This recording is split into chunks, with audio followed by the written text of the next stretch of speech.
Tayo naman ho dito sa PH Update, sang-ayon dyan sa mga sinabi na yan, itong si Prof. Malutikia, dyan sa interview niya na yan, sa DZRA 1026 News, dito kay Sir Admar. Naong saan, first time makakita ng sambahin ng Pilipino, ng politiko, nakagaya nitong si BP Sara. Kasi mga kababayan, sa mga nakakaalala, doon sa ginawa nila dito kay Jejo Marbinay, noong nakikita nila na pumupustura siya, nag-anunsyo siya, natatakbo din ng pagka-presidente pagkatapos ng termino nitong si Panot. Noong inumpisa na ho siyang siraan, nitong si Trililing at nitong si Senator Alan Peter Cayetano noong mga panahon na yun, talagang bumagsak ho itong si Jejo Marbinay. Pero ito hong kay Vice President Sara Duterte, habang sinisiraan siya diyan sa Injustice Committee, lalo ho siyang minamahal ng ating mga kababayan. Ang ibig sabihin ho noon ay naiintindihan ho ng sambayan ng Pilipino na pamumulitika yung ginagawa na yan. Ito si Jinky Luis. Rekta ho tayo sa interview nitong si Prof. Malutikia diyan sa DZAR 1026 News. Kung meron nga ba na sapat 100 plus 106 ba yung kailangan na boto para po makausad ito sa impeachment court sa Senado? Mayroon pa akong nababasa mga post ninyo, ma'am, sa social media. Ano po ang latest sa inyong monitoring po? Ang latest sa monitoring ko, suspended. So sa Lunes, suspended ang session. So sa Lunes, hindi magkakaroon ng bilangan sa quorum. Pero sa tingin ko, magkakaroon ng bilangan kung may tumayo during the voting on the committee report.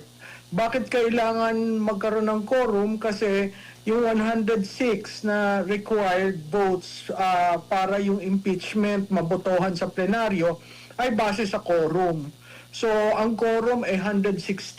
No? 50% plus 1 of the 318, 160 yun. So, yung strategiya na isuspend, hindi i-adjourn, pwede silang mag-open sa Lunes, under suspension, walang roll call, pero pagdating doon sa botohan, mapipilitan na may isang tatayo at tatanungin, may quorum ba? Kung may quorum, pwede tayong magbotohan. Kung walang quorum, maghihintay yun hanggat magkaroon ng quorum. Ang latest ko, meron ng 106. In fact, ang pinagsasabi, baka umabot ng 200. No?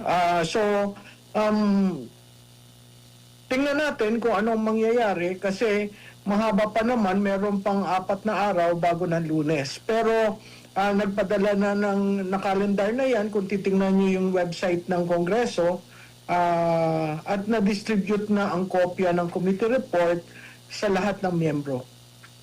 Opo. At meron pong mga pahayag si Congressman Pulong at ganun din po si Senadora Amy Marcos patungkol doon sa pagpipressure, yung sinasabi kung hindi pipirma, mawawalan ng pondo o proyekto sa kanyang lugar o di kaya ay hahanapan ng kaso sa ombudsman. Sa inyo pong pagkakaalam, sa inyo pong mga naririnig, gaano ito katotoo po, Prof? So, totoo yun, Admar. May iba't ibang combination of offers. Ang alam ko, merong yung FLR for later release na prenomiso ng impeachment one, mukhang unti-unting linalabas, no? Again, hindi siguro kailangan nating itama, hindi pwedeng pirma sa committee report. Talaga magbobotohan sa plenaryo. So, yung iba kasi ang gusto pumirma tapos absent sila sa Lunes. So, hindi makakount yung botong yon, no? At lalo magkakaroon ng problema sa quorum. Diyan sa pinapakita nyo, ewan ko kung ito yan linggong ito, pero mula Lunes hanggang ngayon, Miyerkules, makikita mo napakakonti ang tao sa plenaryo. So, hindi ko alam kung yan ay hudyat ng mga mangyayari. Ang balita ko lamang, maraming magkakasakit sa Lunes. Nako. Uy, ano kaya hindi naman po siguro hantavirus ang dahilan? Nako, maraming magkakasakit daw sa... Hindi, tayo naman ho kung sakaling umakyat yan sa Senado, yung impeachment na yan, tayo ay naniniwala na imbis na matanggal si BP Sara, lalo lang magiging kasangkapan yung impeachment na yan para manalo siya sa 2028. Nakananto ka, yung ibang mga gustong maging presidente, pumupustura pa lang ho. Diba? Ano pa lang kumbaga wala pa, hindi pa sila hindi pa sila nag-anunsyo. Wala pang hindi pa sila tanggap ng sambayan ng Pilipino. Itong si BP Sara, nangangampanya na diyan sa Senado. Tingnan nyo na lang mga kababayan. Doon ika nga itong House of Representatives, yung Injustice Committee, ilinabas na ho nila lahat. Ika nga lahat ng barahan nila, ilinatag na nila sa lamesa. Ngayon, pag umabot yan sa Senado, abangan ho natin ang sagot ni BP Sara. Isa-isahin niya ho yan. Tayo nakakasiguro dito,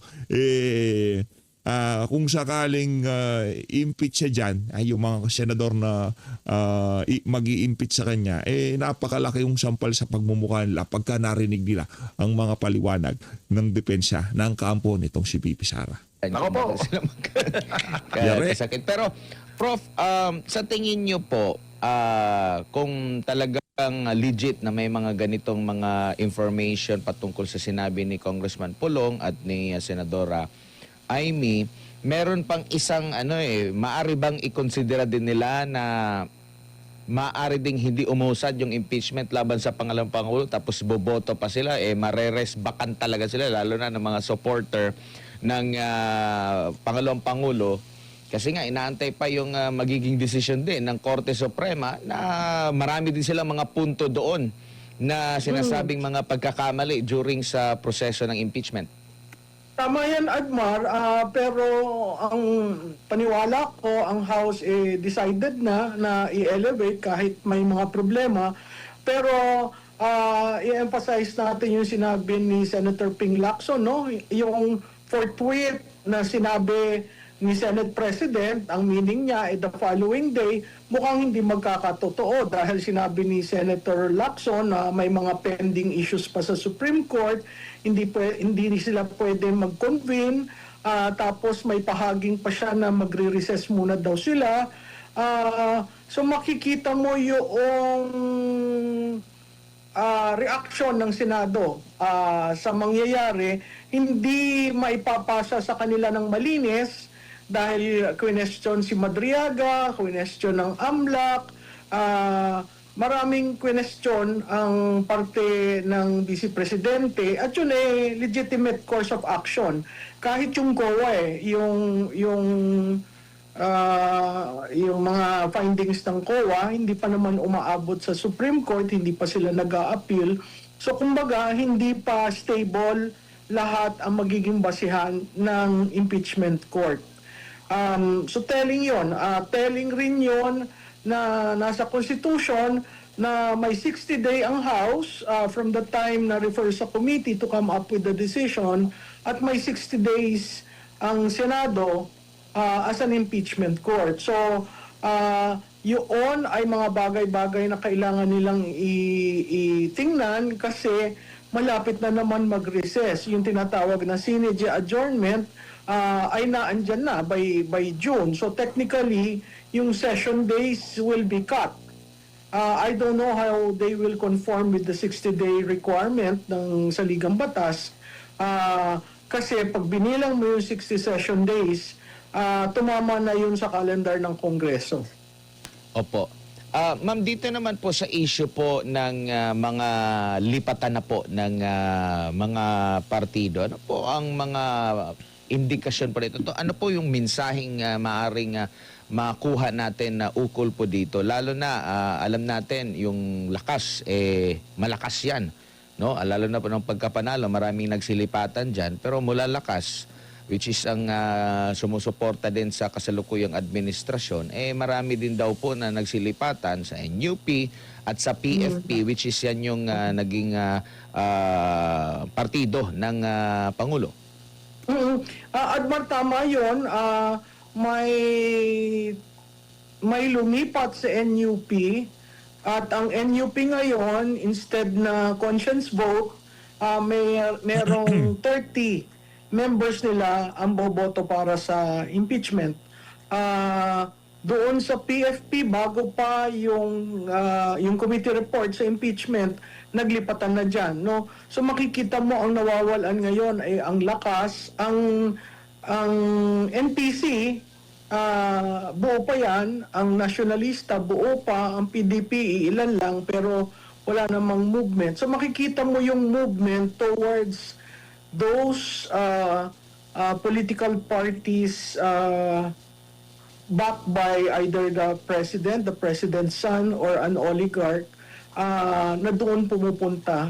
Sa tingin ko yun ang kanilang post-impeachment scenario dahil kailangan nila ng proteksyon. Opo. Dito naman po sa mga mambabatas, mga kongresista sa bahagi po ng Mindanao, nakikita nyo rin po ba na may magiging kaibahan sa nakalipas na botohan sa impeachment sa kasalukuyan? Kasi kung pagbabasahin yung mga surveys po sa inyo, sa publiko, sa iba pang mga survey, talagang overwhelming yung suporta pa rin sa pangalawang Pangulo dyan po sa Mindanao. Isama na rin siguro natin yung Visayas po. Prof, maaari ba nilang tingnan din ang mga mababatas na ito at may konsidera yung kanilang mga boto? Yung sa Cebu particular, no, kasi maaga pala nagsasabi sila na they will vote as one block, no, yung province of Cebu, not to support the impeachment. We will see if it holds true. Yung Mindanao, mahirap mong solid dyan, not unless talaga nakikinig sa pulso ng bayan, dahil ang Mindanao talagang bloke yan ng Vice Presidente. So maa-isolate yung boboto for the impeachment sa Mindanao. At pag na-isolate yun, napakalaking problema yan sa 2028. Ganon din yung siguro dun sa ibang lugar, kasi talagang ang tinatanong na ng taong bayan, kami ba'y kinonsulta nyo bago kayo bumoto? Kasi tatandaan natin, may mandato ang Vice Presidente na 32 million. Hindi yung basta-basta.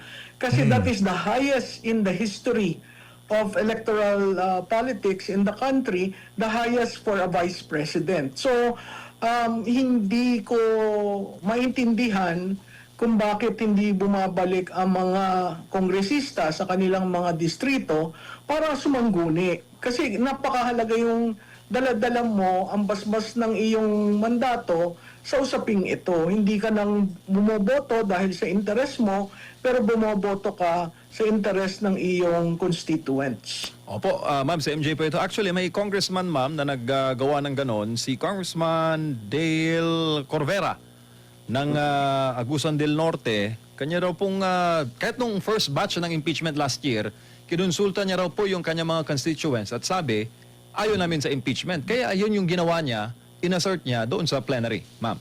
Oo. Balitaan ko yan at consistent siya at nagagalak ako dahil hindi naman siya kilalang politiko pero tumayo para sa kanyang constituent. Dapat gano'n ang maging desisyon, hindi yung desisyon ng pang-personal. Kasi at the end of the day, haharap ka sa constituent mo at i-explain mo bakit ka bumoto for the impeachment of Duterte, no? Kasi kailangan ang desisyon, ang mindset ng politiko, nanalo ba si Vice Presidente dito sa distrito ko? Kung nanalo at tiningnan mo yung record, bababa ako sa aking constituent at tatanungin ko. Let's say, nanalo si Vice President overwhelmingly sa distrito mo. You will go against that mandate? Mali yun. Kasi ang demokrasya is paglalaban mo yung mandato. Kaya nga ang sinasabi ni Vice Presidente, wala na ako marahil mga kaibigan na politiko, pero kayo na andito pa. So, that's a direct signaling telling to everyone the mandate of the people is very important, especially on issues like this. Opo, ma'am, meron ako nabasang comment mula po, I think mukhang galing yun sa isang retired judge. Nanawagan siya na huwag daw bigyan ng pagkakataon ng VP Sara na madiskaril yung kanyang 2028 presidential run, mas mabuti raw na mag-resign siya ngayon, ipaliwanag sa taong bayan, maintindihan naman daw siya para hindi maharang ng kung sakaling mang matuluyan talaga ng impeachment, yung kanyang pong possible na pagtakbo. Anong masasabi mo doon, ma'am?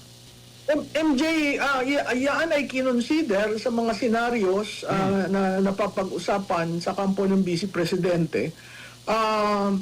So na ako pabor for resignation. Pero nung narinig ko na sinabi niya na bakit ako magre-resign? Wala akong ginawang masama. Pangalawa, ano na lang ang sasabihin ng mandato na binigay ng taong bayan sa akin? And then after that meeting, napag-usapan rin na pag nag-resign siya, she will be an ordinary private person. You think this administration will stop persecuting her? Mahirap yon kasi nakita naman natin whole of government approach ang ginagawa nitong administrasyon na ito. So, yung ang ordinaryong tao, pribado, sinisikil ka, yung vice presidente na nag-resign, sisikilin rin yan. So, you might as well fight it out. Kaya nga, ang sabi niya, yung prepare for a bloodbath. And I think enough has been said about her abilities, about her sanity. I think it's time that she really faces the impeachment court and come what may. Mahirap, pero yun ang paraan para pakita sa taong bayan, wala akong ginawang masama. Opo, tsaka political drama itong mangyayari ngayon, ma'am, pag nagkaroon po ng pagdinig sa Senado, kaugnay po sa impeachment ni VP Sara Duterte. Pero yun naman din talaga ang hiling ng kanyang mga abogado. Very confident, ma'am. Tsaka anong masasabi mo doon, ma'am, sa mga lumalabas po na articles of impeachment laban sa bise? Matibay ba, ma'am? Based po sa inyong analyzation bilang pong political strategist and political analyst. MJ, mahina. Mahina kay Madriaga. Mahina. Oh. On the count of the artwork, the check, the association, Yung mahina sa COA dahil Mahina hindi sa pa naman COA. yung final and executory.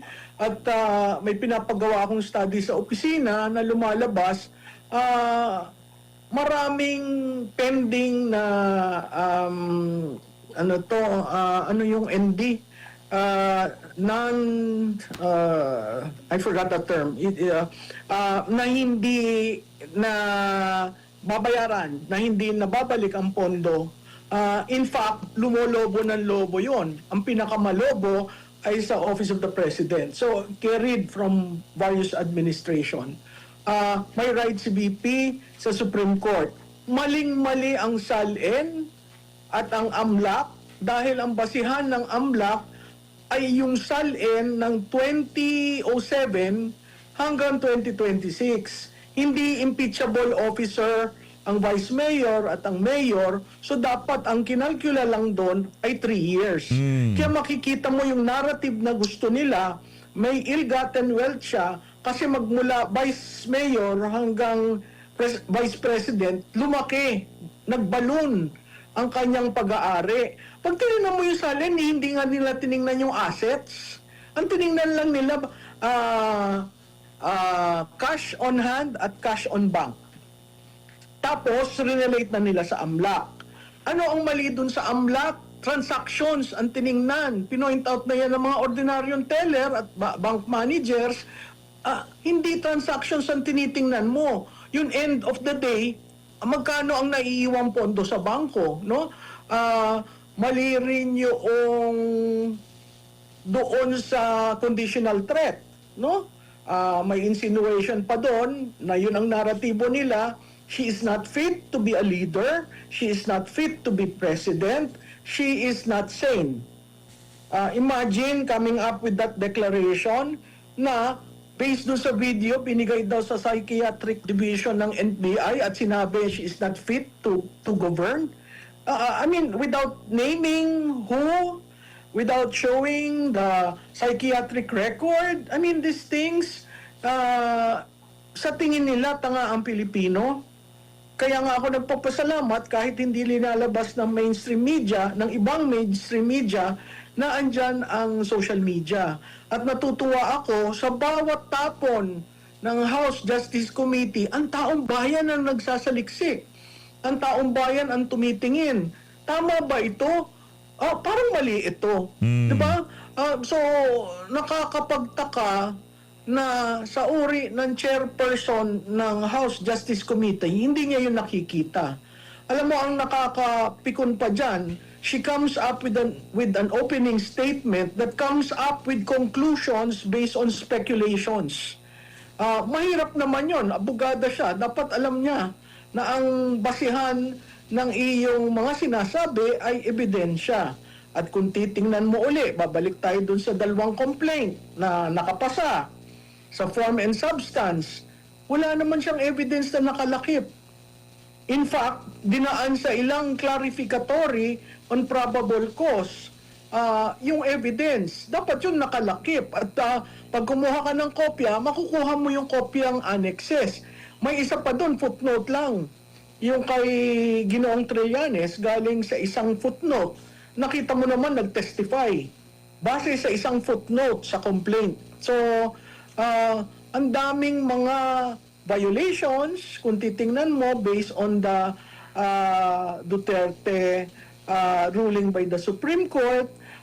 So, kailangan babalik ka ulit dun sa arbiter. Tama ba ito? So, hindi ko nakikita na ang Senado ay mag-forthwith na i-hear the following day. Kasi ang dami pang pending issues na kailangang i-resolve bago magkaroon ng trial. Kasi kung nag-trial ka at sa kalagitnaan ng trial, sinabi ng Korte Suprema, hindi ito pwede, ano mangyayari sa trial? Hindi ba katawa-tawa? Mas gusto nyo ang tao lumabas sa kalye at sabihin, ano itong ginagawa nyo? So, siguro doon lumalabas na mahalaga pa rin ang bicameral na legislative kahit maraming taong galit sa Kongreso dahil may counterbalance na mangyayari dun sa ginawa ng House of Representatives. Correct. Ma'am, ang pinakamalakas daw na basihan is yung pagbabantaraw ni VP sa presidente. Conditional threat nga yun. Sige nga, ilabas nila kung sino yung may sinasabi sa Nueva Ecija. Dapat ang mga Nueva Ecijanos magalit. Aba, hindi na sila dati capital ng yung assassin, di ba? Nung unang panahon, pag naghahanap ka ng gustong tumira, pupunta ka sa Nueva Ecija. Abay, mahiya naman ho kayo sa Nueva Ecija. Napaka-progresibong probinsya yan. Pero yun ang sinabi ng NBI director natin, wala namang pre-present, no? Lahat base sa sinabi niya. So, mahirap paniwalaan yon at i-contextualize nila bakit nagalit si Vice Presidente. Nagalit siya dahil sobra-sobra na ang pang-aapi at pananapak sa karapatan ng kanyang mga tauhan. Yan ay yung Chief of Staff niya, ni si Attorney Laika Lopez, at yung isa na nag-a-administer ng kanyang confidential fund. Kita naman yan, pakita mo lang yung mga videos niyan. Kasi yung pinakitang videos yung nagalit siya. Hindi pinakita yung videos na halos hawakan ni Atty. Lopez si Vice President.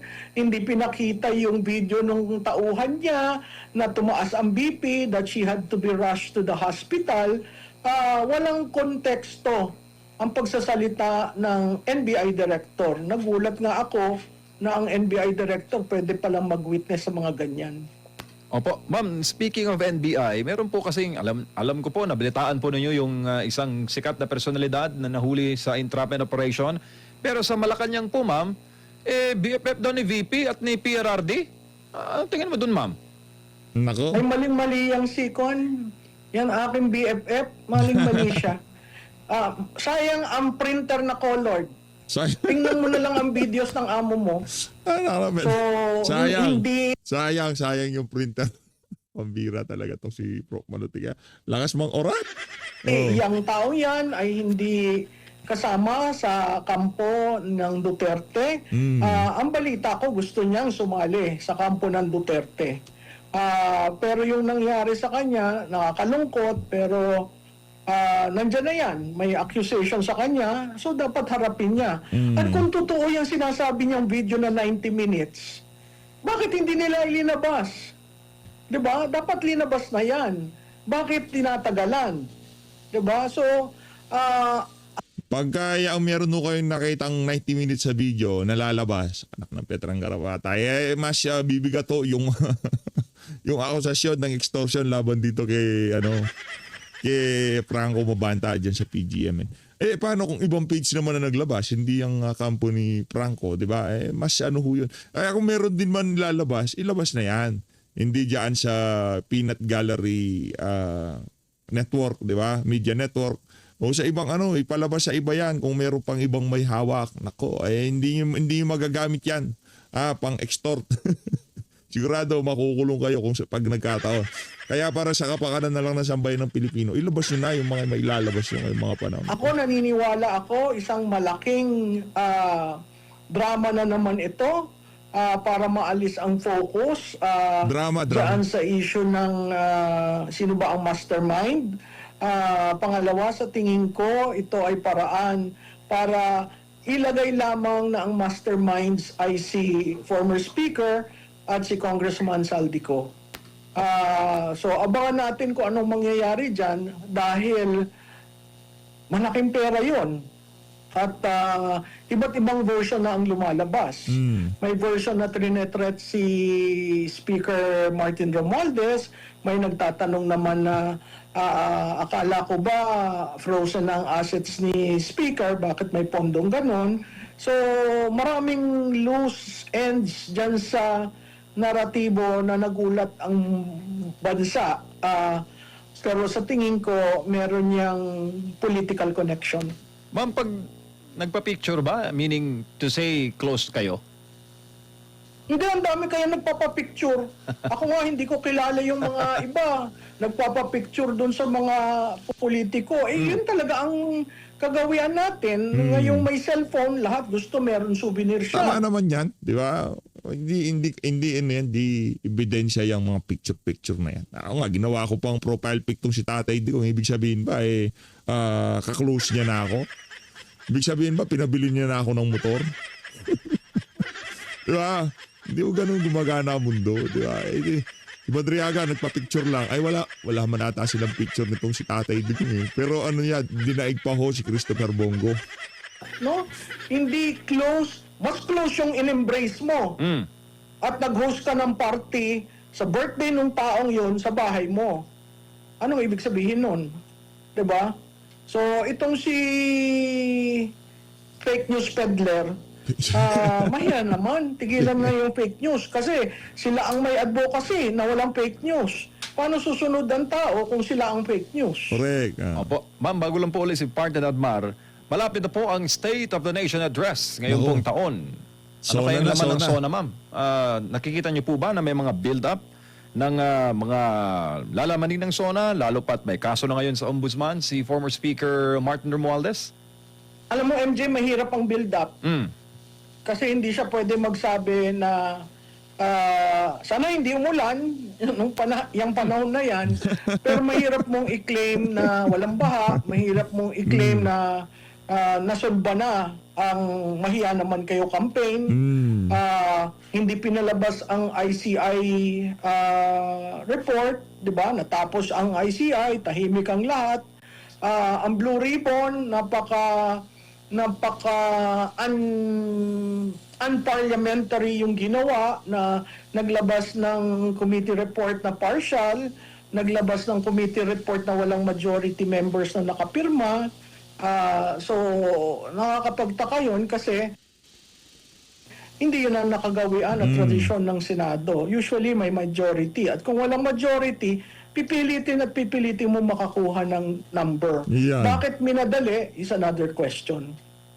Opo. Ma'am, dito tayo sa mga nababanggit na po na mga pangalan na mga sinasabing posibleng magiging katunggali ni Vice President Sara Duterte. Andyan yung sa survey kamakailan na inilabas, no, yung mga kapangalan, apelidong Tulfo, tapos yung si Secretary Junvic Remulla na laban bawi na ngayon, na nung una ready na siya sa pagkapangulo, baka hindi ready ang mga Pilipino, tapos ngayon parang babalik na naman yata siya sa Cavite. May recent interview din na sa kanya na magka-Cavite daw po. Meron ka na bang narinig na maaring solido na magiging katunggali po ng pangalawang Pangulo, lalo na backed by kasalukuyang administration po? Wala ako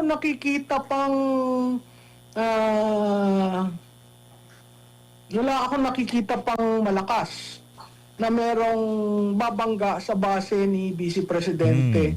Si Vice Presidente, katulad ng dati kong sinabi, meron niyang base vote na 30 to 30. At saka itong si Prof. Malu, pagdating sa mga ganyang klaseng detalye, yung tipong survey, yung pulso ng sambayanan, hindi ho yan naglalaro kasi yung publiko siya di ba? Hindi ho maglalaro yan. Tayo naniniwala dito sa PH Update, kung ika nga humihina ang numero nitong si VP Sara, hindi ho tayo bobolahin niya si Prof. Malu Tiquia. Kasi publiko siya, di ba? Sa bawat interview nitong si Prof. Malu Tiquia, publiko song representa niya. Kaya pagdating sa numero, hindi ho tayo bubulahin yan. Pero pagdating dito sa mga Pulse Asia na yan, tayo walang tiwala dyan. Ano ho yan? Sa lagay na yan, sa 43%, itong si VP Sara at 27% itong si Leni Robredo. Ano na ho yan, magic na yan. Kumbaga binibigyan ng konting buwelo yung mga posibleng makakalaban ni VP Sara. Pero ganun pa rin ho ang resulta. Hindi ho kasi nila pwedeng out of nowhere biglang magiging 43% itong si Leni Robredo. Tapos itong si VP Sara ay magiging 27%. Kumbaga magbabaliktad. Hindi ho mangyayari yun. Kasi kikwestiyonin ho sila, mababash lang ho yung mga survey na yan pag nagkataon sa social media. Kasi ano ho yan ika nga kumbaga kung ano yung pulso na sambayan ng Pilipino sa mundo ng social media, kailangan din hong i-consider yun ng mga naglalabas ng survey. Kasi pagka nagkataon, mura ho talaga aabutin nila. Diba?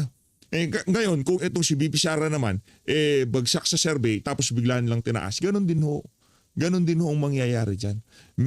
Sa ayaw sa gusto nila, meron hong relasyon yung timpla ng sambayan ng Pilipino pagdating sa social media at yung mga maglalabasan na survey na yan. Hindi man scientifico dahil yan merong mga tanong, merong mga edad, kung sino yung mga kinukuha nila ng survey, anong class, saan galing class. Pero kahit na humagkaganon, sa ayaw sa gusto nila, aminan man nila at hindi, merong relasyon yung social media at yan sa yung mga survey na yan na ilinalabas nila. 35%. Yung linabas ng isang polling firm, hindi ako nanghihina doon. Bakit? Kasi makikita mo doon si BC 46, laban kay Tulfo na 46, ang undecided 7. Pagdating mo doon kay Robredo, siya ay 51 at makikita mo si Robredo ay 43 at ang undecided 6. So parehong numero, ang malakas at nakita natin yon, malakas sa Mindanao, sa kanyang Visayas, pag-aawayan ng balance of Luzon, sa kanya ang Class D and E. No? Clearly established ang source ng support ni Vice President. Ngayon, pag hinabaan mo dun sa 6 na pangalan, sinong nabawasan ng support? Sinong nabawasan ng preference? Si Robredo at si Tulfo. Si Vice Presidente ay I think nasa dun sa maramihan, tingnan natin dun sa maramihan she's 43. No? So, ibig sabihin, pag tinali mo yung kay Robredo at kay Tulfo, she will end up an average of 43 sa against several. Hindi siya ang nawalan ng boto. Ang nawalan si Robredo at si Tulfo. Anong ibig sabihin nun? Malambot pa ang suporta kay Robredo at kay Tulfo. Yan ay nangyari after ng announcement niya. Yung survey was I think 2 weeks after the announcement. Isa pa lang naman yung survey, hindi yan final decision. para ang mga tao ay magsabi na, malakas si ganito, malakas dito.